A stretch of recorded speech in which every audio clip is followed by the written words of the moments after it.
just got me by the hand. And the careers I discovered in college have faded away. How long can I make my living with my guitar in this old-timey band? I'm concerned but not really worried. Hey, what can I say? I'll be one of those guys with a metal detector, looking for treasure in the park. One of those guys with a metal detector, far too harmless to worry about after dark.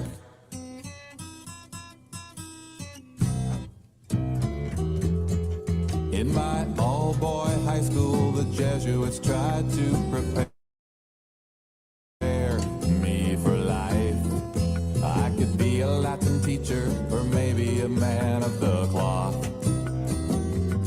We read the labors of Hercules, the Iliad, and Chaucer's Miller's Wife. The guidance counselor had a nervous breakdown. Hey, it wasn't my fault. I'll be one of those guys with a metal detector, looking for treasure in the park. One of those guys with a metal detector, far too harmless to worry about after dark.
Good evening, everyone.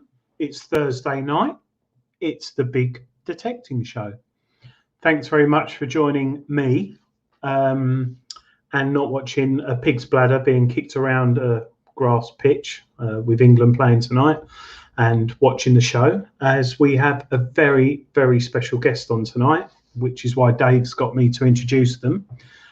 They're coming from far overseas, so please accept any issues with internet or voice, because they're very, very far away. So, Luke, if you'd like to kindly bring on tonight's guest. Oh, sorry. I thought Good evening, Adrian. I thought it was Bodger and Badger.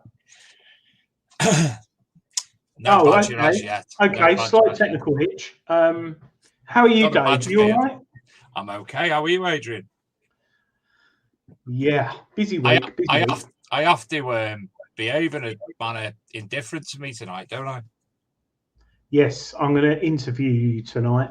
So, medical history, ex-girlfriends, and everything. Who you go to, what barber, everything inside out. I'll do it myself.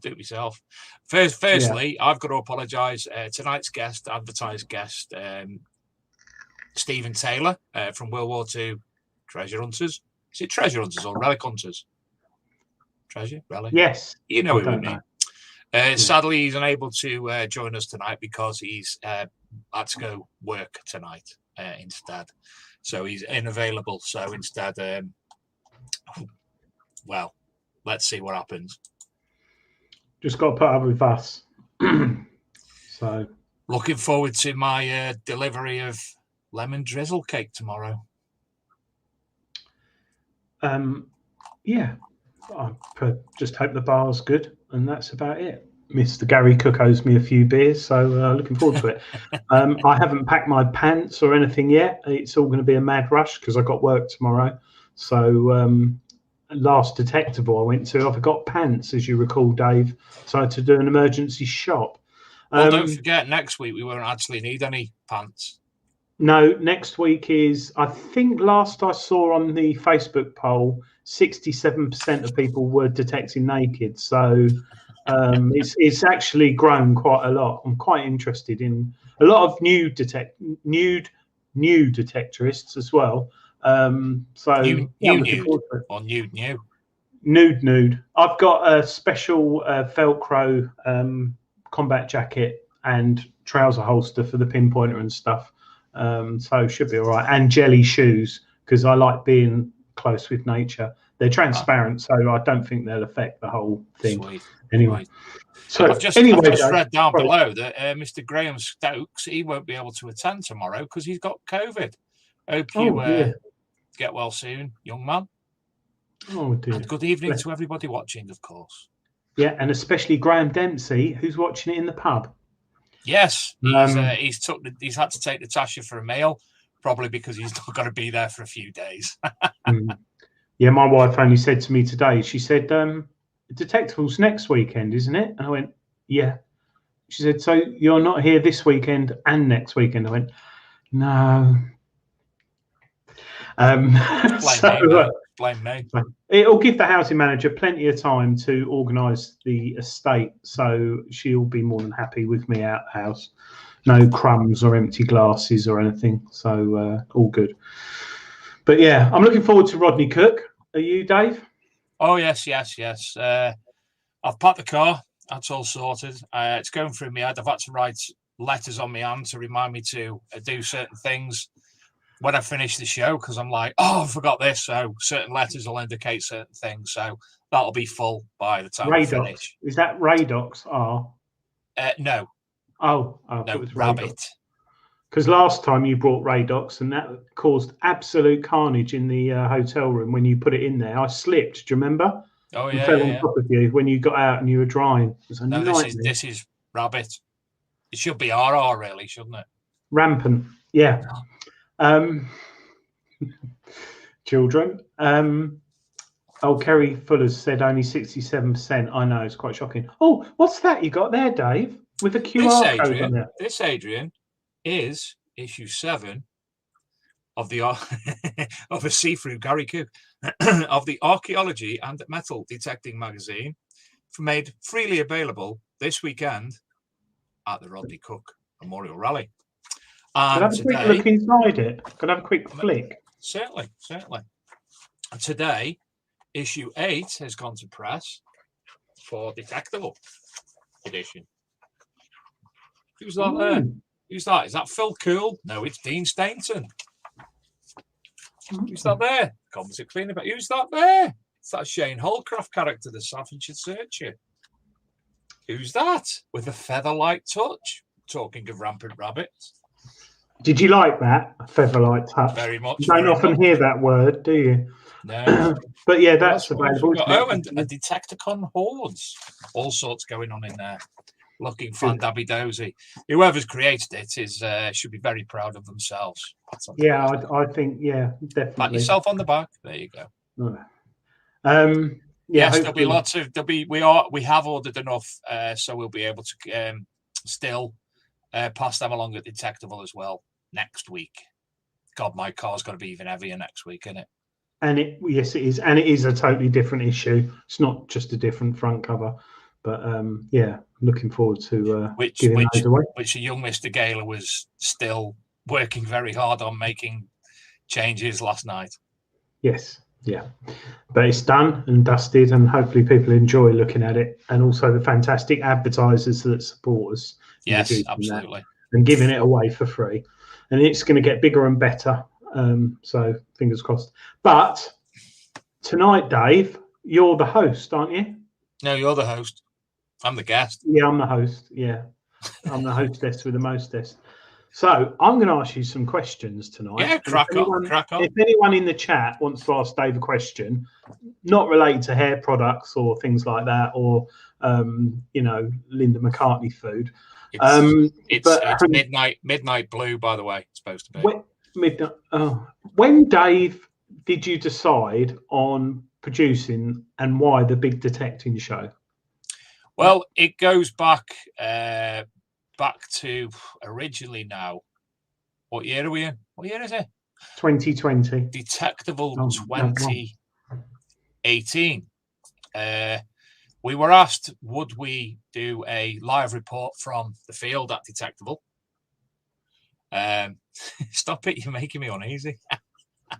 Stop staring at me. Am I doing it right? Yeah. We were asked to produce do an interview, basically, and a report of what was going on at Detectable 2018 by a guy in America who ran, that's better, the All Metal Mode podcast in America called Mike Hare. Lovely man. Anyone listen to him, subscribe. Brilliant. So we produced a show, and it ended up being me and Luke walking around the field for 2.5 hours with my phone battery going like that. And a half-hour chat with us ended up interviewing all and sundry at the event. So we come away from that, and it ended up as a pilot, if you will. And we were asked, any chance you'd be interested in. I think Luke and Mike have been talking, and would you like to do an All Metal Mode UK? So it was a UK version of the podcast, which I kept saying no to. In the end, I went, all right, go on then. So we started doing that, really. But it goes back a little bit before that. With Lance Goolsby, Lance Goolsby, Global Detecting Adventures podcast, because we've been working along with him. I've been on the show as a guest now and again, doing a news report, more or less. And Luke had started, and then I started to organise guests for him. And then obviously that continued on All Metal Mode. We carried that on. Sadly, All Metal Mode UK came to an end, and Luke said, well, even though I moan, we both sort of came up, well, it'd be a pity for us to not have the show for people who are listening. And obviously, there is a niche there for it. So we cracked on doing it. And I think it was the start of last year, really. We'd done that for a while. And then Luke said, right, we need to do it as a TV version, doing the stream as it is now. We tried to do it at first as a dual thing via doing this and running it as a podcast as well, but that was just too much farting about. So we've evolved. It's come to it as today. Yourself came on as a co-host. Lots of wonderful guests. Lots more coming. I'll be accosting multiple people over the next 2 weeks to come on the show, and there you go. That's how the Big Detective Show came about. Yeah. The name actually changed a number of times as well. It was the Big Metal Detecting Podcast, and then the Big Metal Detecting Show. There's a lot of people didn't understand what a podcast was, people of the older generations. So we had to evolve until we came up with this, which is quite fitting, really. So yeah, and I like the Union Jack as well, because some people, you know, when you're on YouTube, you sometimes think, oh, that looks interesting. And you click on it, and all it is, well, I shouldn't say it, our overseas people constantly getting iron and happy with stuff. Luke made the original logo, and then because we wanted to evolve the show a little bit more and look like we're in a studio and all that, I asked a friend of mine I've knew for years, because he designs posters for the events that he runs, so said, any chance you could come up with something? And this came up, and it was meant to be fair. It encapsulates everything, doesn't it? It was good, and it was lovely, because I don't know how the hell you got hold of me, but I think it was MySpace or something, or you faxed me, I can't remember. I was on Mike Hare's show podcast, what, 3 years ago? Yeah, it was a really nice podcast, because Mike's quite an interesting guy. I've never seen him, but it's almost as if he lives in a log cabin in the middle of nowhere and relies on a sawdust toilet outside, because he's always got trouble as the illnesses and things. But he's a very good detectorist, and he's had a lot of machines, and he's really interesting. Oh, he's very knowledgeable, and to be fair, there's not many people I've spoke to as technically gifted when it comes to machines. Yeah. I mean, there was shows I actually, honest to God, one night we were doing a show on the podcast, so obviously you couldn't see me, and I actually fell asleep because he was talking technical. Yeah, and the person opposite was technical, and I did have a his clue. Voice as well. I think he chews tobacco as well. He's proper hillbilly. Yeah. But more importantly, Dave, Kerry Fuller said, if you're a biscuit, what type of biscuit would you be? Custard I love cream. that question, Custard Kerry. Cream. Really? Custard cream. All day long. Best biscuit there is. Weak at the corners, because there's a slight issue there at weak at the corners. They do break. No. I bite them, split them in two, eat the top bit, and then chew around the custard, and then eat the rest. Oh, okay. Yeah, that's interesting. So how did you meet Luke? Because we don't see Luke much. He's quite secretly in the background, and his wife Laura doing lots of things with like a big room full of computers and all broadcasting equipment. Oh, and yeah, it's like the old it's like the old NASA 1960s things, but he uses. I think he uses a 1967 Marconi Glamtron, which still uses valves. And we did have one break the other week, and I think it cost $2,500 to, because this is obviously satellite produced all over the world. How did you meet Luke? How did that come about? I was obviously doing the Archaeology and Metal Detector magazine, and I was sharing news articles from the website to different groups. And Luke kindly asked me, would I be able to share the articles to his originally, what was the original called? Dirty Digger.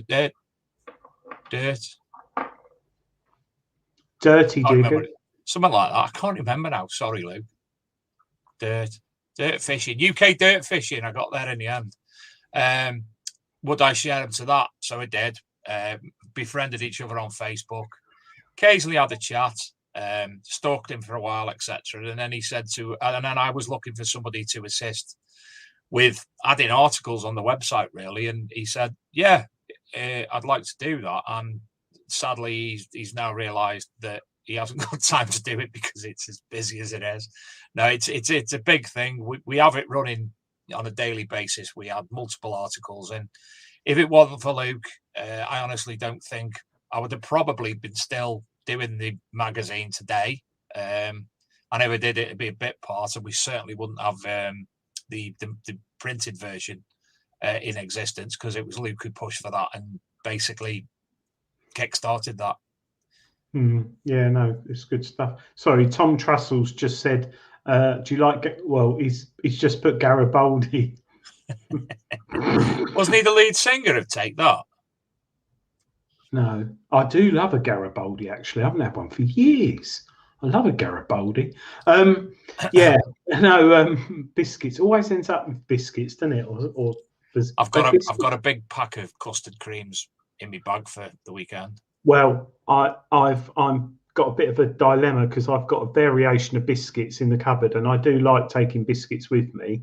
And as you know, I'm type 1 diabetic, so I have to watch my sugar levels. And it's a biscuit always ticks all the boxes. Really, does. I'm a type 2, so we now need a type 3 just for a full house, really, don't we? Yeah. Well, maybe Luke could be a type 3. Type 3 diabetic. He's very thin, so yes. Yeah, maybe he is. We'll gift him that. Going back to you, Dave. What got you into detecting originally? I know your dad. There's a very interesting story which a lot of people probably might know, might not know in the chat, of a lovely picture of you and your dad with a C-scope many years ago in 1954, I think. Something like that, or 77, 78, yeah. What got you into it? What got you into detecting? Well, obviously that. My dad was going metal detecting in the 70s with my two uncles, Benlock Beach, Frodsham Caves, wherever, public sites where things weren't as, laws weren't as they are today. So you could go to a lot of places, basically. So that was like the initial, and I can vaguely remember it. I remember when I went to school once, when I was very small, 4 or 5, we were asked what we'd done the weekend. And I said, went metal detecting with my dad and uncle. And the teacher said, and what did you find? I went, loads of cow shit. So that was what they said. So there you go. That was my early days. Apparently, my uncle, one of his favourite stories to me was that when I was little, my favourite word was archaeology. I can't remember that. So it's always been there or thereabouts. Favourite word? Yeah. Not Kate? Just archaeology. No, Kate came later. Kate came later. So archaeology was that, and then growing up, my family, we went all over. We had so many adventures going all over North Wales and the Northwest, visiting historical locations. Holidays always included castles and such like. So that's always been with me in a sense. I'll be honest. Time Team kick-started that passion. I started with a guy called Steve Parsons back in 2002, 2001, 2002. We were going to Anglesey more or less every weekend, and we were doing I forgot the word because I'm tired. We were metal detecting on sites in Anglesey on behalf of Cadw. Obviously, everything got reported back. And there was a guy from the Stone Science Centre in Pentraeth in Anglesey. He was basically cascading that down to us to do the work for Cadw. We'd report back to him, etc., etc. So there was a nice thing there, and I was using then a Garrett analog, very old one. Can't even remember what it was. I don't think I had much luck. I didn't really know what I was doing, to be fair. And then from that, jump forward, I was for 15 years involved in another passion. Left that and decided, right, I'm going back to metal detecting. Oh, and in the meantime, I've been doing archaeology with Mark Ollie, who we had on the show, and we've discussed that at length. Oh, yes, Mark Ollie, yeah. So I come back to metal detecting probably now about 10 years ago, to the level that I'm doing it today, more or less. I think it is just a perfect hobby for us, not very mature, but semi-mature people, because it's a bit physical. You can dig 100 holes in a weekend, and you walk a lot and carry a load of old tat with you, don't you? And it is the perfect hobby. And it's interesting, down in the ground, who's type 1 diabetic as well. It's very good if you're, without going into complications, type 1, type 2. Type 2 is something that can be hereditary or passed on, and type 1 is an autoimmune thing where pancreas goes all pear-shaped for a virus stress or whatever. They don't know. A literal pear-shaped. Well, it does. It all goes wrong. It just. Does it actually look the shape of a pear? Because that'd be quite. I don't know. Mine's probably more like an old shoe, or like an old 1970s Clark shoe dried out. But 1 minute you're living normal life and fine, and then suddenly you get a virus or something, going to hospital like I did, and they said, "Oh, you got." I thought they were going to say I had cancer because I used to smoke, and they told me I had that, and I was just like, "Oh."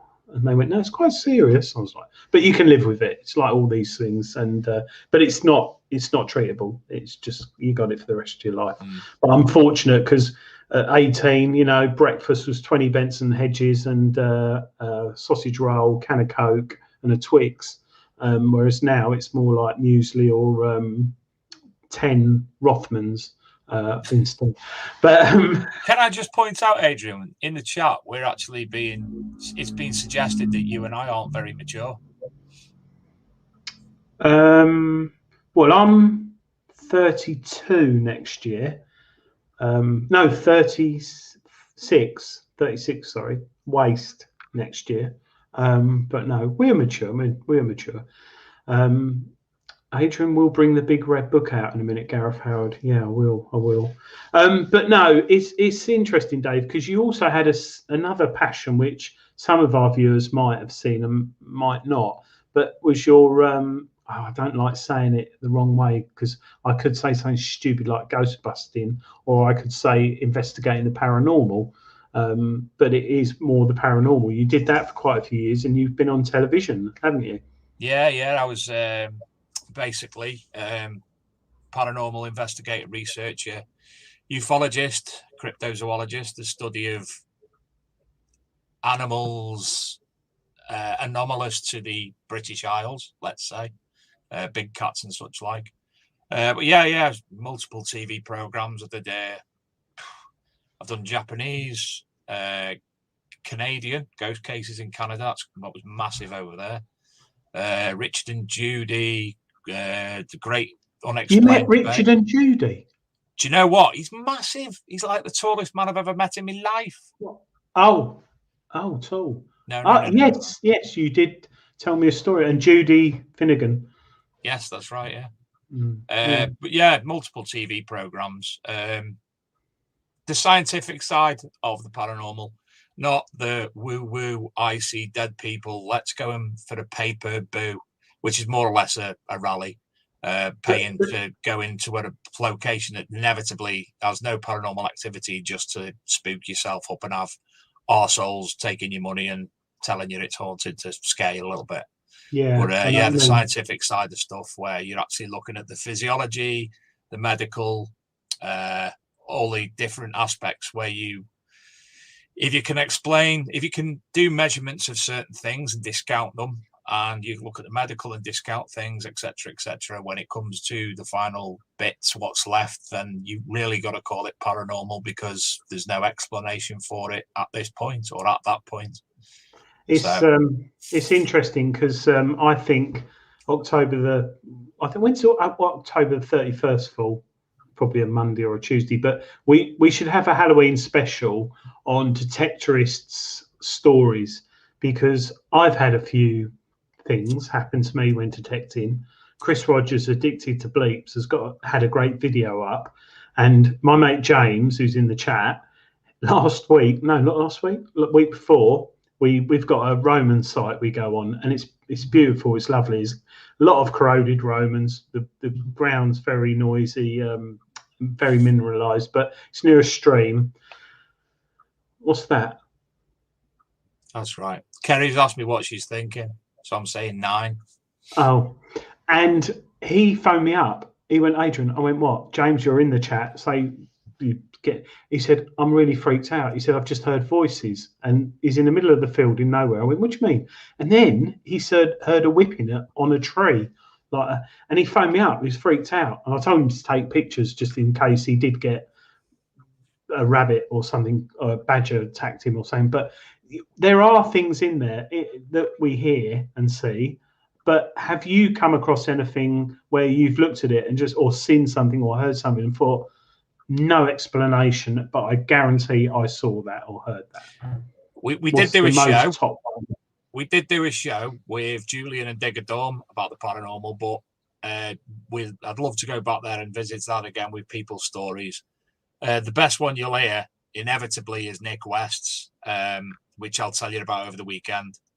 Well, there you go. You know it. Absolutely amazing story.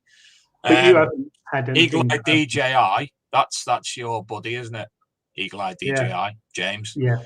Yes, I did meet. The first time I met Derek Corner was in 1998 when we were recording on Granada Breeze. What was it called? Psychic Lifetime, it was called, where he and Yvette Fielding started out. And I first met Derek Corner when I was having a wee. That's the first time I met Derek. I went in the toilet and he was next to me and we got chatting. Anyway, I'll reveal something to you now. True story, gospel. The evidence is at my mate's house. Myself, Steve Meara and Steve Yarwood actually developed and came up with Most Haunted. It was originally made for Granada, but Granada decided it wasn't for their demographic. So instead, their cameraman at the time was a guy called Carl Beatty, who was married to Yvette Fielding, and he took the idea and made Most Haunted. So we actually came up with that originally. You asked about the most intriguing thing I've seen. The place that we were at, we were actually doing a TV documentary with a guy who used to be a cameraman on Most Haunted. And we were discussing something. We came up, wouldn't it be a good idea if you had a telly program where 4 or 5 people sat around a table talking about the paranormal and different stuff? Guess what? He went back and told Carl Beatty. At the time, they had the Paranormal Channel. Lo and behold, came the great unexplained debate. Yeah, and one of the episodes, I was asking him about something, and I basically said to him that Most Haunted was bullshit and all faked, and you should have seen him blow up. And you watch me, I go like that. My work is done. Sit back and smile. Well, the most peculiar thing, a site in Uttoxeter, a hotel, and all manner of things were said to be going on there. Now, we actually were able to identify and explain many of the things where things were changed and them experiences stopped. But I actually went in the very, very first time I went in there. I'd gone a week later than other people because I was away. And I said there was a smell, a very, very, very pungent smell at a certain part of the building. And I said it to someone and they were like, writ it down, because several other people had had the same experiences in our team. The smell was Play-Doh. Now, you wouldn't believe this, but there's only 3 different things that Play-Doh, the smell of Play-Doh. Play-Doh itself, a 1970s aftershave by Play-Doh, which smelled like Play-Doh. Who'd want to wear that? And the third thing is a crushed South American beetle, which has that pungent aroma the same as Play-Doh. So it was a certain area, certain things were supposed to go on, so that was never explained. There was other things that people were suggested, but one in particular, Adrian, and on Gospel, I've actually got the report here somewhere still. There was a room that allegedly had blood appear on the shower curtain. So we had the master keys to this room. We had the video playing, two camcorders going. Or sorry, actually, we were using CCTV at this point. So one was in the room looking at the door, and the other one was in the bathroom looking at the shower curtain. Somebody went, we'd all got away, something to eat, come back. Everything's still recording, so there's nothing, nobody's been in the room at all. Somebody went in to check, and there's blood on the shower curtain. So we took it away. It was analysed. We got the reports and everything for it, and it was blood. We couldn't afford to have it tested as to what type of blood it was, but there was blood on the shower curtain, and it was in an arterial splatter pattern as well. So it had an artery burst. So that is the most unexplainable and peculiar thing I've ever been witness to. That's freaked me out. That's freaked me out. Oh, I don't know what it is. All stories like that, everyone likes listening to. Hopefully people in the chat aren't too bored with it, but it's something that I like, you like, and everyone enjoys, isn't it? Absolutely. It's all one of those things, and you had a big involvement in it, and it's one of those things that when I chat to you about, and you come out with your stories, I think, oh, that's interesting. What were you? What got you? What stopped you doing that, Dave? Was it just time or work? No, basically, I was sub-editor of a free online magazine, which is now the biggest of its type in the world in different languages. And things occurred, and me and the editor, who was my best friend at the time, we fell out over some of the things that went on within the magazine. And basically, that was the last straw. Several of all these paper boob groups that were popping up, and in the past we were able to go into a certain hall, for instance, and do an actual scientific study, where then you had to pay several £100s. Basically, it's like metal detecting, where you can normally go, and then people coming in a group take up all the local land, etc., and you have to pay to go and dig. It's not dissimilar. So we just got pissed off and had enough. So that was that. Anyway, I'm going to have to now, Adrian, go over to the first draw of the evening, because it's the Just Detect draw time.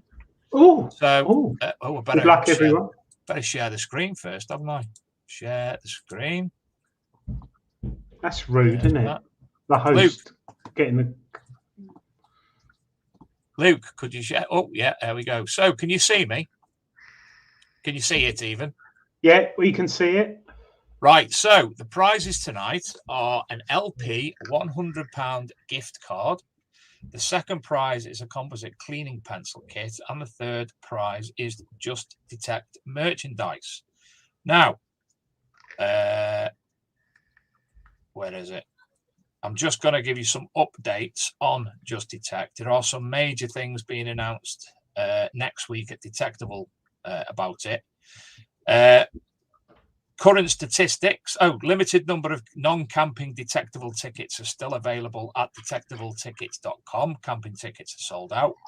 The top 5 countries currently on Just Detect are the UK with 2,091 fines, USA 106, Germany 98, Australia 51, Norway 37. The top 3 brands: Minelab 1,208 fines, XP 587, Nocta Macro 579. The top 5 members, the people who have put the most fines up there, are Jason Jones, Norfolk Button Boy, 240, Joshua Pierce, HH Detecting 113, Steve Shorters from Detective Wear UK 92, John Slade 70, and Limitless Exploration 62 fines. And the most popular detectors this week have been the Minelab CTX 3030 and the XP Deus. So I will roll the draw. So this should all be right now, because I actually was doing it wrong last week. So first prize, LP £100 gift card. And thank you, obviously, for Just Detect for doing this. All you need to do is sign up on Just Detect app, and in the prize box to enter the next draw, which I will tell you all about in a moment. And the winner of this week's £100 gift card is Andy Hutchinson. So congratulations, Andrew, for the composite cleaning pencil kit. See, it works now. I'm doing it properly. I saw Adrian G then. Oh, I do need one. I'm running low. But isn't it great with Just Detect how it gives you the stats each week for the best detector and stuff like that? I like that. The more people that sign up, it will give us a... Kieran Smith has won the composite cleaning pencil and for the Just Detect merch. It is, as you say, all that information is readily available. And we've actually included some of the finds from June Detectable into the Detectable magazine for next week as well. And the winner of the Just Detect merch is Gordon Williams. So I believe you will be contacted via the app in your messages, I think. Don't quote me on that, but you will be contacted nonetheless. Now, next week's show, there won't be a show on Thursday night because I'll be travelling down to Detectable, as I presume with Luke, and Adrian will be fairly busy also. Be flying. So the next Just Detect draw is in 2 weeks' time. You can go onto your Just Detect app now, click on the fines box, not the fines box. That's something totally different. The prize box, and enter the next prize draw. And that prizes will be a Garrett Pro Pointer all-terrain, second prize a Bennett Roman Artifacts book, and finally a composite cleaning pencil kit. So thank you to Graham Dempsey from a composite cleaning pencil, and thank you to Just Detect, and good luck to everybody on next week's competition. There you go, Adrian. Well done. Thank you, guest, for organising the tonight's draw on Just Detect. Nothing to do with me. Nothing to do with me. It's them kind people at Just Detect who've organised it. They've just said, we'd like our weekly draws to be featured on the Big Detecting Show, and we're obviously more than happy to do that for them. So we must thank them, Mark, Garrett, Luke, and Scott. Mr. Holden, and Karen and Luke. It'll be interesting what they're announcing at Detectable next week. I hear it could be a big thing in the hobby that could be changing. So I've been told it is a massive thing, but as close as I am to Luke and as close as I am to Scott and to Karen and Mark, nobody will tell me. No, it will be interesting. So, but I suppose those who've got the Just Detect app would be alerted of it as well. I don't know, but I would presume that would be the case. If not, we will the week following Detectable, so 2 weeks tonight, where our guest will be Mark Lawson, Gone Metal Detecting. We will be able, hopefully, to reveal everything about what that is. So there you go. Yeah, be very, very interesting. I'll tell you what, there's a lot of people talking in the chat tonight. It's quite busy, isn't it? Which is nice to see. But it would be even better, not that we get paid, Dave. I do my job in the day. You do your job in the day, don't you? People forget that. It'd be lovely if they just hit that little thumbs up on YouTube, wouldn't it? Just took that 1 second to click the thumbs up and write a lovely comment like, Dave, your hair looked lovely tonight, or Adrian, you look really thin again, or something like that. So if you're on Facebook, if you're watching it on YouTube, just give us a little like. We don't get any money out of it. We've got 6 people watching tonight, and that includes my son and daughter. So it'd be nice. Just take time out. If you can take time to put a comment, it'd be lovely to have. Now, currently, we are streaming on the Peaky Finders Metal Detecting. Yes. Peaky Finders rallies and Metal Detecting Peaky Finders channel. I never get it right. We are going to be going over in the very near future, I'm not sure when, to our own dedicated channel, so people don't get confused, because a lot of people continue. We've got a lot of things. We've got the Peaky Finders, Luke's Peaky Finders. We've got the Archaeology Metal Detecting magazine. We've got the Big Detecting Show. So have a look for the Big Detecting Show Metal Detecting channel, something like that. There you go. So we will be going over to there in the coming weeks, but you will be kept fully abreast of that. Oh, there it is. Luke's reminded me to tell people to start subscribing. Yes, I think nothing on there yet, but there will be. Yeah. So watch this space. In fact, Luke, if you've got the time, can you pull up the channel so people can see what the actual name is? Because inevitably I'm wrong. And we need to change the header on YouTube, but that will happen. But I think it'll. Oh, Adrian, you've gone. Won't it, Dave? Oh, can I hear your voice, but I can't see you. Do you know what? What? Oh, he's back. Sorry, I just dropped a coin in my slipper. Sorry, I've got all fines around my desk where I go metal detecting. Anything that's of good consequence, I put on my desk, and I've just opened up a bit of lead with a load of dirt in it. I don't quite know why I've done that, but that's irrelevant. So, Dave, going back to you, you actually have a real job where you get paid to support your family. So, people, do you right telling people of the show what you actually do as a job? Certainly, I work at JCB. There's the channel, Big Detecting Show, Metal Detecting. I work at JCB, and I work on the paint line in the hydraulics business unit. So I spray the oversized rams on the offline, which are the massive ones, not the little ones that you see on JCBs, the massive ones. That's my paid Lot of job. dirt. The rest of Lot of this, dirt. Adrian, is all a hobby. The magazine, the big detecting show, everything. Myself and Luke fund everything. The magazine, all the fees for that.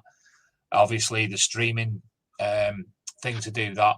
Everything comes out of our own pockets. We never made a profit out of this in any way, shape, or form. Sadly, No. But Well, I love doing it. Sadly. yeah, but I think it's like I said earlier, it's a hobby that you meet people. You can. It's a bit like, I don't know, being in like a car club, but you don't get the Ferrari Testarossa driver turn up in white jeans and a muscle back vest. It's like a car club that's actually not boring and it's interesting instead. Yeah. I mean, I only I'll quickly tell you a quick story. My brother phoned me up last night. He said, "Oh God!" He said he bought some golf clubs secondhand for his son off Gumtree. He went round this house near us and he bumped into an old school friend of mine, and got chatting. And he said, "Oh, what's Adrian doing now?" And he said, "Oh, he's still into his metal detecting." He went, "Oh, has he got into that bigger now?" And brother said, "Yeah, he's out all the time." He said, "Oh, my dad's chairman of X." He's the chairman of X, and that's all we're What getting happened up. there? Don't know, but he's the chairman Did of I X. disappear? That's all we got. Chairman of what? Chairman of what? We're all hanging on basic breath. He's a chairman of X, and it's a big. I'm not saying a big metal detecting club near me, and I'm going to meet up with him for a beer and all that. And it's just it. But I know. I've never met the guy in my life. My mate's dad, and who I've not seen for years, and him. But when you sit down with someone who's a metal detectorist, you can talk about. You can just talk. And that's what I like about the hobby. Whether you want to talk about metal detectors, your fines or your permissions, or right down to what you wear on your feet that keeps the mud off. It's just a fantastic hobby. Really, really is. Well, it's like Rodney Cook. Which brings me on to you and detecting, Dave. I'm not going detecting at Rodney Cook. I'm going to spend all my weekend chatting to folk. Sorry. Me and detecting. At all? What? You're not? God, that was via satellite. Yeah, well, am I buffering or are you? One of us is. To me, you are. It's probably me. You're not doing any detecting at all at Rodney Cook? I'm not bringing a metal detector. So I've got room for a metal detector. So. Well, I had a big kerfuffle tonight. One went in, one went out. One went in, one went out. And in the end, I decided on two to take with me, and 2 spades as well, just to see how it goes. But are you going to go out and talk to people in the field? Yes, hopefully so. We want to be able to interview people so everybody can see what's going on. We did that a couple of years ago at Detectable and it worked absolutely brilliantly. So I think when we went to Spring Detectable, none of us actually knew what to do because we were just coming out of COVID restrictions. And it was all a bit confusing as to what actually to do. So we just sat there and obviously went and said hello to the people that we knew at Regdon's and LP and other people like that. But then we didn't have a clue what to do, really. It was like, do we do interviews? So we're going to be going back to doing that, yeah. Yeah, it was a bit awkward, wasn't it? Because you haven't seen, like when I bumped into Karen Becker, you sort of go up and you go, you can't. Then you didn't. I didn't do that to Karen. No, you just bear hugged everyone and broke 2 of my ribs. But yeah, no, it was. I think this detectable. Fingers crossed. I know COVID's still spreading and stuff, but people will be careful. But it'll be interesting. So, would you try out some detectors at Detectable? Because obviously, Nocta Macro are going to be there. May have a new machine. Don't know. Minelab might have a new machine. Are you going to be interviewing like the manufacturers as well? Yes, we certainly hope to. We are actually doing a live big detecting show on the Saturday at 4 p.m. So keep your eyes out for that. Keep your eyes peeled. We obviously will be streaming it at different times as well, but we're actually on the main stage, on the big screen, doing a big detecting show. So we're hopefully going to be getting some of the people you've just mentioned on to the stage to interview during the event. And then obviously we'll be going live on Big Detecting Show Facebook page, probably, and other areas, and then just recording content as well. See, the problem I found is I was at a sealed knot event at the weekend, which are battle reenactments. It was at Cauldron Low in Staffordshire. They were doing the Civil War reenactments, and I was doing live videos. Now Facebook Live only lets you do your video in like that, whereas you want to do your video in like that so you get it properly. So downloading the videos off Facebook like that, so I could use them in a video, worth doing because it looks crap. So but it's always been nice to keep up those who can't go to Rodney Cook or Detectable. It's nice just to see what's going on, what's happening, and people are thinking maybe I might go next year. It might not be great quality, but we'll see it what is. happens.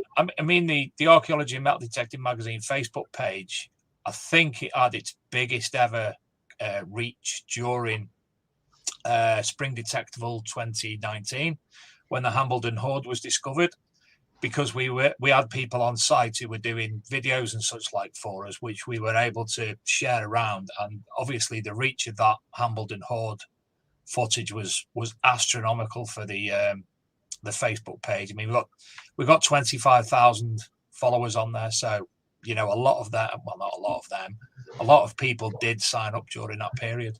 Yeah, no, hopefully something comes up this.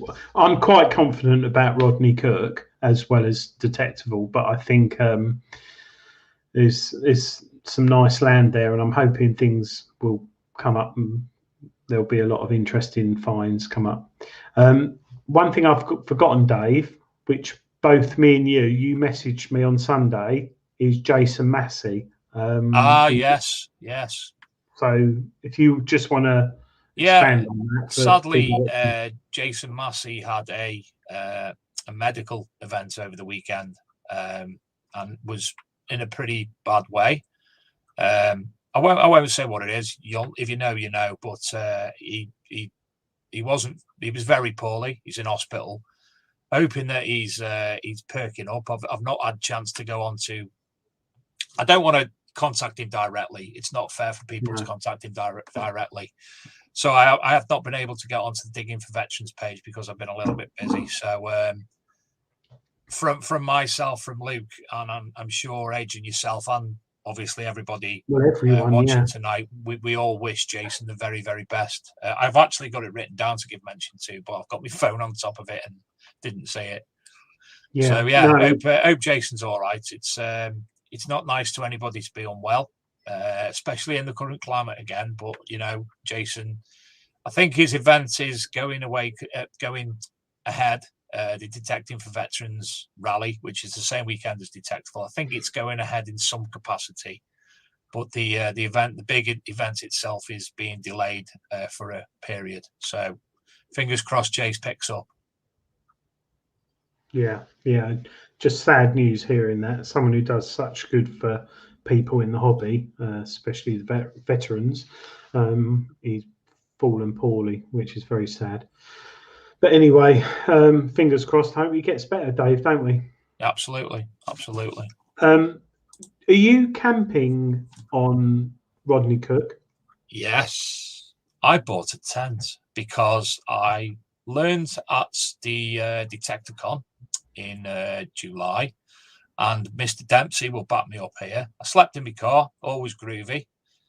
I slept in it obviously a couple of years ago and found out I needed to get out the car for a wee in the night, which was a struggle. And then I pulled the boot down and I had to ring Graham Dempsey to come and let me out in the morning. Really? So I thought, I think that's enough of the car bed. I'm going to have to invest. So I bought a tent. But I'm hoping that lovely Mr. Higgins has offered me accommodation for the duration. So if he's able to do that, but I'm planning on camping, yeah. Right, that's good. Which also reminds me, Adrian, where's my pen to write things on my hand? Chemical toilet, baby wipes. No. No. Write it all on your hand. You could put it in that thing that costs like £1,000. You could put it in your phone, couldn't you? No, I'll forget. So I've got PQ and R now. QPR. Me quilt and me pillars.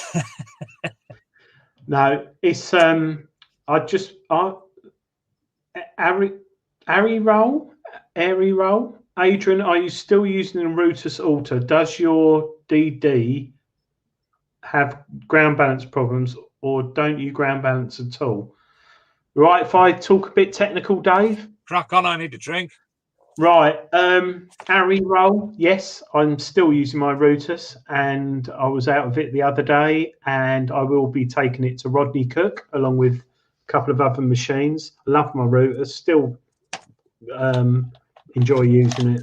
I'm very much looking forward to the new one, which is supposedly in the line of being coming out soon. Maybe it might be detectable, I don't know. But yeah, I use my Rutus. Ground balance, right. Couple of things here. With the Rutus, the manual ground balance, every time you turn it on, it asks you to do a manual ground balance. If you do a manual ground balance and it drops below 70, you're on heavily mineralized ground or you're over iron. Try it again. If it still keeps coming up, 74, 75. If you get above 80, you're fine. Carry on, 83, 84. If it's any lower than 72, 73, you're causing problems. Just go on the factory default, click the button twice, and use the manual, the automatic factory default. See how you get on. Try it in another 10 minutes or so and see what happens. But I find with my Rutus, I ground balance probably 3 or 4 times in the first 5 minutes just to check it's got a nice sort of area. But the ground balance on the Rutus is really, I love it. I really do, because it really is. Sorry, Dave. Sorry. I haven't got a clue what you're on about. You're just saying words. No, but the Rutus is very, you control a lot on it. So yeah, well, I had the Rutus, didn't I? And I was actually inputting Tony Cable's and your own's settings into it and utilizing them. I've got to admit, thinking back, gospel truth, thinking back, and you'll believe this. When I was using Tony's settings, do you know what I found the most of? I'll just leave that there. Yeah, in all honesty, manufacturers spend thousands of hours developing metal detectors. They're not going to go out there with basic or coin mode and it don't work. So 9 times out of 10, in all honesty, you're best leaving it in the normal settings. Ground balance is very different in Europe. We've got a lot of different soils here compared to America or Australia, obviously. But if you leave it in Arik, who developed and designed the Rutus, he still uses basic mode with a few tweaks dependent on the ground conditions. So it'll be totally different. If anyone looks at the Rutus settings on the Rutus, I've forgotten the name of it. Detecting Expert. No, the Expert team website from Tony Cable. He'll put it in the chat. If you look at the frequency settings for a lot of people, they're a lot higher than mine. But where I am down south, the ground's dry and a lot of the time, and I run a lot lower frequency and to great effect. But I could talk Rutus all night. I like that machine, but I have other machines. I have lots of machines. So do you know what? One of the things I'm most looking forward to over this weekend at Rodney Cook. Hold on. I'm getting a new coil. What, internal? Yeah. No, silly. I always thought you were. One of them. Oh, sorry. Is it begin with C? I don't know. The manufacturer. Coil. Yeah. Well, anyway, we won't talk manufacturers. When are you getting the new coil, Dave? Tomorrow. Oh. I don't know what you're on about then. You're going to say. My new coil I'm picking up tomorrow. Yeah, but there's a certain manufacturer. Oh, right. See, sorry. I got an interesting coil. Look at this. I don't know. Look at the shape of that. That's nice. That's like a double D, isn't it? Can anyone guess what machine that's from? Quest. Sorry? Quest. No, it's not a Quest. No, it's not a Quest. Cisco. It's a machine I received last. Well, what day is it? Last weekend. Is it a Deep Tech Vista? Only because you blinking know, you little champ, you scamp. Yeah, I've got a Deep Tech Vista X. Been out for a couple of years, and I had a lot of fun with that. A lot of fun with it. Only had it a week, and I actually took the Mickey out one a couple of years ago when it came out because it's so different. It's a fantastic machine. I'm testing it at the moment for Treasure Hunting magazine, and we've got a lot of stubble here at the moment, and the depth on it. The only issue is anyone who's new to the hobby will see that and completely freak out. They're like, "Oh my god, it's got 7 knobs," but I love knobs. So yes, we know. Yeah, and the shaft, the girth, and everything. But yeah, a lot of people out there who've had that machine really rate it. It's a bit old school, but Can I ask? Have you? Like 2 of my friends had this machine. 3 of my friends actually. The Bliss tool. Have you tried that? No, I haven't. No, they've actually kept it. They've not sold them because they believe they're that good, because the depth is something very much like that with the what we'll call analog buttons and such like instead of the digital readout. But the depth that they've been getting off it, especially the V6, which is termed the Beast, they've been getting some fascinating results for 8-9 years with the Bliss tools. And I'm interested to. I'm going to actually contact them and see if they're actually still building them and whatnot, because you don't hear much of it now. No. It's I don't know. I like things that are different. So anything that comes along that's new out there, I especially love it when there's no menus, if that makes sense. Yeah. You know, we're so used to it. Like, well, you've got to create your own, get the feel of it, and create your own program visually. Yeah, I mean, don't get me wrong. The Routus has got a very intricate menu system, which is really easy to use. Not that far off a dais, but sometimes if you just look and twiddle a knob, it's quite nice. I don't know. It brought me a bit back to old school, a bit like driving a Mark 1 Golf GTI rather than Mark 8 Golf GTI. And have you actually made any discoveries of? Yeah, nice right. Yeah, James Eagle Eye DJ, who's was using a Knox 800 with me. Within half an hour, it's all on my Instagram, Treasure Field Tester, whatever. I found some 1700 coins, bit of Roman chain, and all in about half an hour. So, and it's there's no pinpointer on there. There's no VDI. It's just tones, which is what it's all about, really. I was looking forward to it. I'll bring it to Rodney Cook, and we can have. I'll get my shaft out, fully extend it, Dave, and I'll give it to you to play with. To feel the girth and such like, and twiddle with the knob. Yeah, the girth's not too great. So is it a light machine? Is it heavy? What's it equivalent to? It's funny. It's a funny one. It's like the Routus.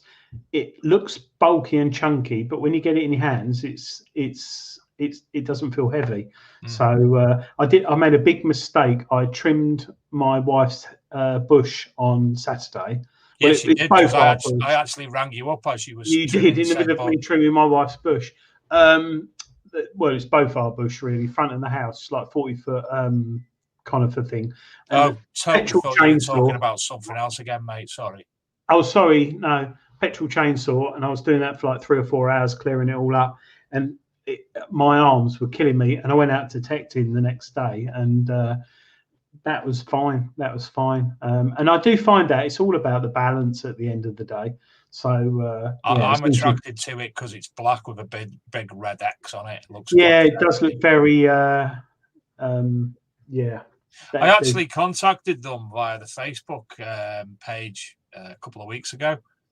Before I knew you'd got the machine, to ask them, would somebody like to come on the show and discuss where's the origins with the deep Vista? It's from Bulgaria, and without going into detail, without going into detail, Bulgarians was a lot of them were taken on board by the Nazis in the Second World War because they're very good at electronics and physics and things. So they're very good at designing things. This one of those things they're good at. But yeah, it's all built and designed in Bulgaria. But it's not like your Equinox. It's not. I'll be honest. It's not as well made, and certain things are a little bit clunky and stuff. But is it better? Is it better than the Dr. Otek? I would definitely say yes. Yes, I've never had a Dr. Otek. I will not have anything like that. I had the Dr. Otek. Yeah, I wouldn't. No, I don't. Yes, I actually said, I'm sorry, I'm unable to review this machine, unfortunately. Yeah, no, I won't. Like you and Luke, you quite often get emails, and a lot of people in the chat will get emails from Mr. Yakamushu, who's got a metal detector that goes down 4 foot, and he's going to send it to you for free. You put on YouTube's. Sorry, I'm getting all politically incorrect there, but no, I'm sorry. You all right, Dave? I'm just shutting my window because there was the mother of all moths about to come in. So shut my window. Sorry. Yeah, no, I won't even contemplate. The way I look at it, if you buy a metal detector and anything goes wrong, you want to be able to send it to John Smith Metal Detectors or LP or the Regston's to get fixed or sort out the warranty. You do not want to deal with Mr. Yakamoto in Taiwan and send it via Wish or sorry, I shouldn't say that, but yeah, you want to buy for a reputable dealer, which that came from a small dealer in Norfolk, Metal Detectors Online. I think they were the main distributor for it. So yeah, I won't tolerate cheap replicas. Anyway, I waffle on. Sorry. Kerry Fuller, they're talking about carry on film, carry on detecting. I think that'd be a really good thing to do. It would. Maybe we could do that at Detectable. I think that's a good idea. Can I? Who can I be? Am I going to have to be Bernard Breslaw, or can I be? I'll be Sid James. You be Bernard Breslaw because you're quite cool.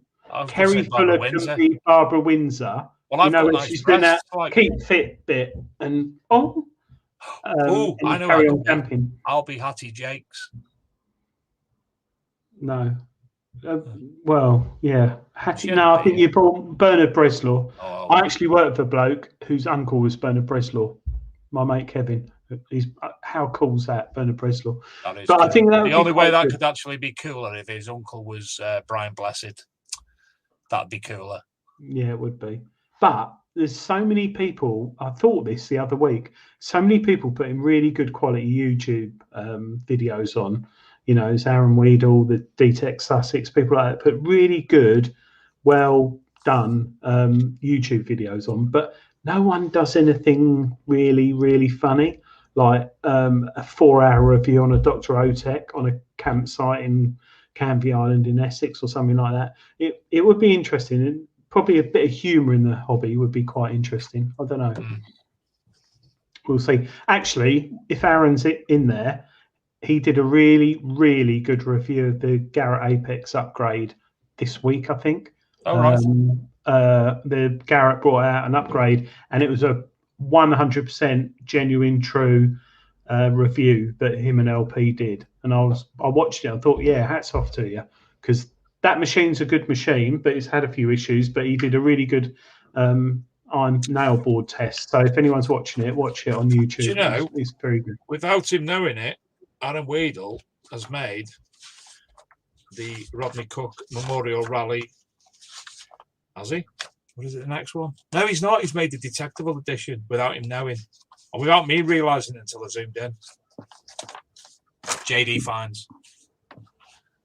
Has he? Yeah. Bottom middle. Yes, he has. Yeah. There you go. I should know, shouldn't I? But yeah.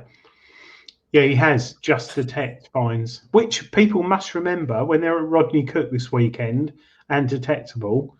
If you find stuff in the field, put it on Just Detect. Not only can it appear in the magazine, but I think it might appear live on stage, Dave, or something. Potentially.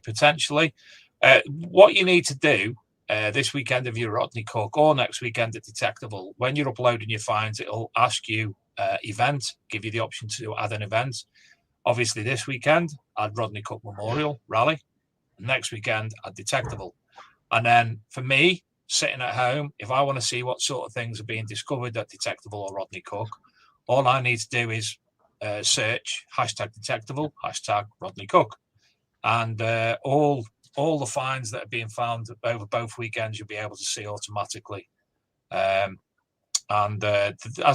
we've said multiple times, some fantastic things on there, but do it. It's good to see stuff, isn't it? You know, for me, who doesn't go out in the fields, and obviously we don't get to speak to everybody, but the people we do speak to, we have a look at their finds, but being able to sit and, you know, have a scroll through Detectable in the evening when we're sat around a campfire having a beer, it's delightful to have a look at people's finds, isn't it? Yeah, and I think also not many, but some aren't on Facebook. And we will not go on Facebook, and but yet we'll sign up to Just Detect and things, and it's quite a pleasurable place to be, isn't it, Dave? There's not any banter or political incorrectness going on there, and it's just coins, buckles, crotal bells. Yeah. Can you see this picture? Can you see it? Yeah, that's better, isn't it? Simon Dempsey sent me this. That's Graham's son. That's Graham sat in the pub watching us. What, with his wife? With his wife?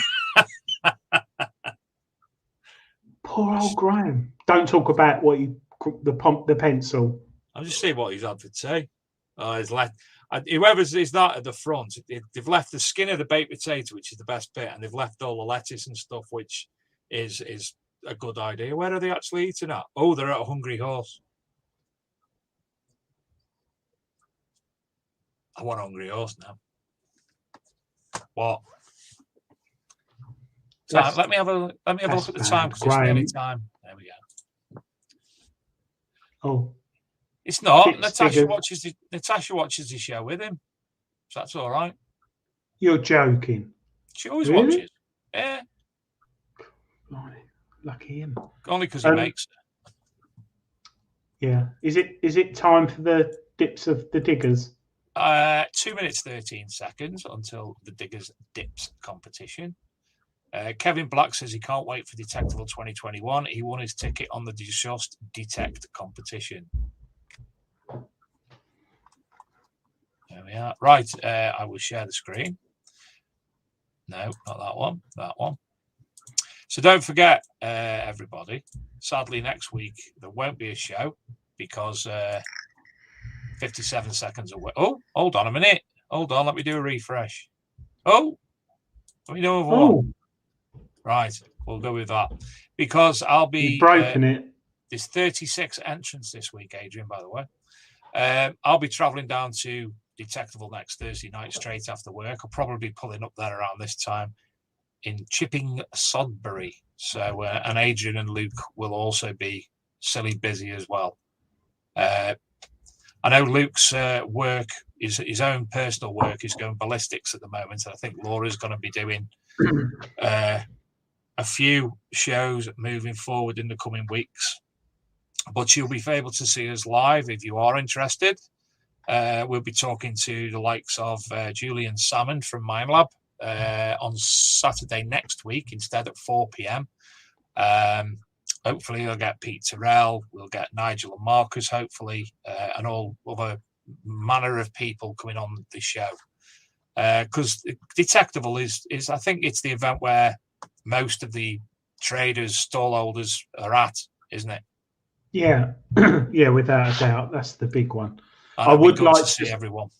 I would like to just say that if anyone's turning up at Rodney Cook this weekend, wanting to buy books off Greenlight Publishing / Treasure Hunting Magazine, there's been a slight unfortunate event in the family of Treasure Hunting Greenlight Publishing. Someone's passed away, so don't worry, it's not Julian Evan Hart, but someone has passed away, and it may be a bit late setting up, or it might not be there Saturday. So thoughts go out with the family.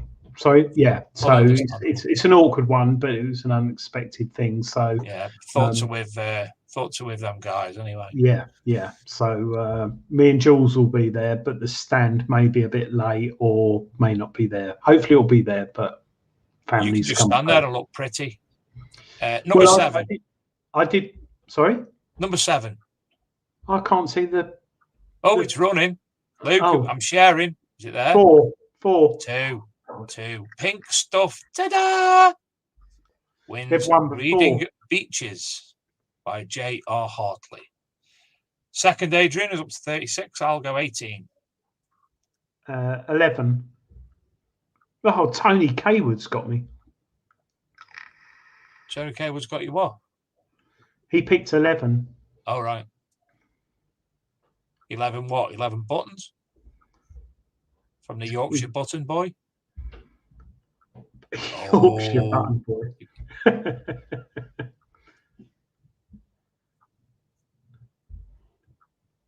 It's 11. Oh, it's 18. I said 18.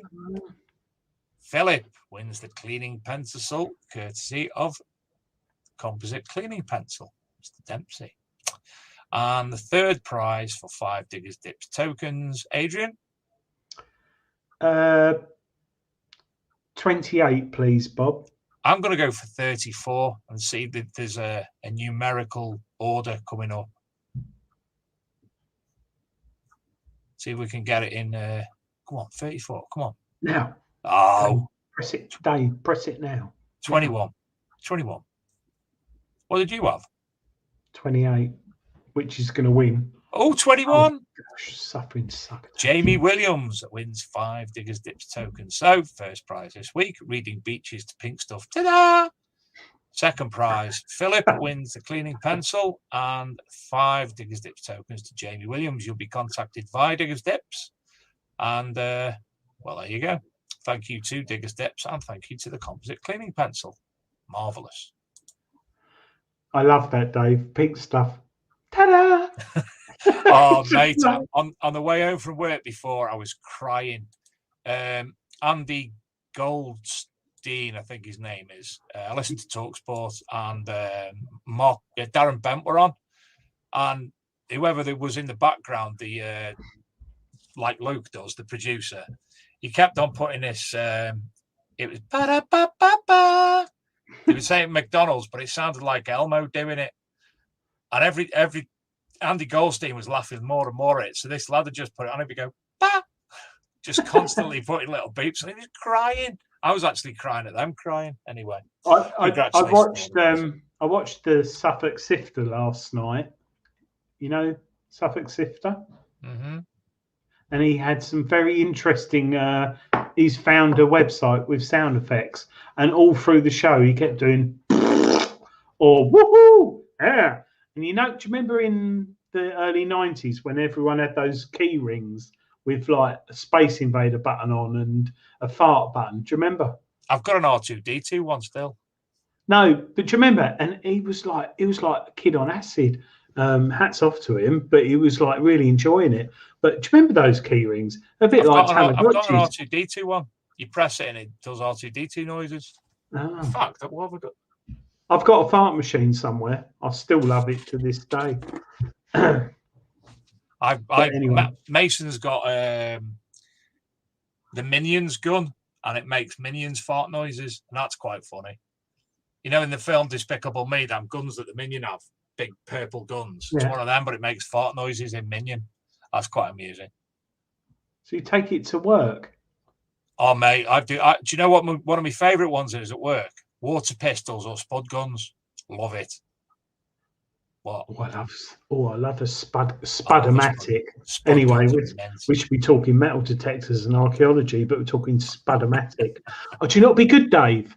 At Rodney Cook, if I get a lemon drizzle cake and get a spudomatic pistol, I can fire cake in your mouth all day long. Or like the Phantom thingy thrower, Flam flinger. We could just fling flans at me or cakes. Don't forget, if you are coming to Rodney Cook or Detectable, bring cake. Sorry, carry on. Or beer for me, or red wine. I actually guess who was the first phantom flam flinger on Tiswas. If anyone gets that in the chat, I'll give them a Rooters package. Yeah. The first ever. You will never guess who it was. I was absolutely gobsmacked. I found out the other day, and he's a very famous comedian, British comedian. He was the Phantom Flam Flinger on Tiswas. Was it Billy Connolly? I'll tell you what I'll give them. If anyone gets it, I'll give them fines identified 2, which is worth like 20 quid. And if they don't get it in the chat, someone comes up to me at Rodney Cook or Detectable. Oh, they're going to Google it. No, it's got to be in the chat. Someone's Googling it. Philip Wills. Is he in the chat tonight? He'll get it. No, it's not Chris Tarrant. No, it's a comedian. Jim Davidson. Yeah. I've got fines identified too. I Googled it. Yeah, it's Jim Davidson. I didn't know that. The first Phantom Flam Flinger. Christ, that's a mouthful. Yeah, he was the first one on Tiswas. It's when he was sort of semi-famous and just did it for a laugh. So learn something new. Absolutely love Bob Hance, he's got it. Yeah. Oh, Bob Hance, if you're a Detectable or Rodney Cook, come up to me. But yeah, interesting, isn't it? Of all the people. Are you at Detectable or Rodney Cook? He's probably just stumbled across the channel by accident and just thought, what's this? Right, said Fred and Gary Barlow. Am I Gary Barlow because I'm fat? No, I'm Gary Barlow. Oh, right. No, I'm not. I'm just like Mincer in the field. Apologies for the background tonight. I just thought it was quite nice because it's this time of year. So, but well, Adrian, I'm going to wind the show up. We've all got to get up exceptionally early tomorrow. For those of you who are watching the show, please come and say hello at Detectable. You'll see me at the the Archaeology and Metal Detecting magazine stall. Come and get your free magazine, all free. Come and take 20 if you want to use them for some form of burning material. But it is an exceptionally good magazine. It really is. It's our best one to date, best looking one to date anyway. So, Bob Hance said he's marshalling at Detectable. Oh, there you go, Bob. Speak to Karen. She'll point you in my direction. Come and find me in the Archaeology and Metal Detecting magazine stall, and I will. Obviously, if needs be, you can leave it with me. But as I say, if you are there this weekend or at Detectable next weekend, please come and say hello. It's there's people coming up to me, talking to me at DetectorCon, and I was like, "Who's that?" And they're like, "Yeah, I'm so and so. Watch the show." Ah, right, you watch the show. So they were asking where the toilets were. Yeah, I'm so and so. Want to know? I watched the show. Where's the toilets? Just follow the hum. Dig a dorm behind them with a bottle of meth. Pink hello. Yeah. So thank you everyone for watching tonight with our special guest from overseas. If you get a chance, thumbs up the channel, please, on Facebook or YouTube. But thank you, Dave, for coming on. It's been very nice. Thanks, Adrian. Taking the time out tonight, mate. I appreciate it. Yeah. Thanks for having me. And thank you for everyone watching as ever. Thank you to Luke and Laura producing the show. Certainly couldn't do without the teamwork that goes on. Everything that's gone on over the last couple of years and the future of the show is in fantastically capable hands, and we would like to grow with your help in any way, shape or form. So ta very much. And hopefully I will see you tomorrow, Adrian, in the flesh. Again. Twice in the year. I know what's going on. And I'll see you, Mr. Higgins, tomorrow. And I will see whoever else is there at Detectable tomorrow, Saturday, Sunday. I think. Yeah, there you go. Stephen Pettican. We'll see him on Sunday, and he says he will see me with cake. We like Pettican. And Bob Hance, I'll be with Jim Davidson on the Bronking Donkey. No. You can find you at Detectable in the Naked Detecting Arena. Or the naked bucking bronco. That's what I was trying to say. Yeah.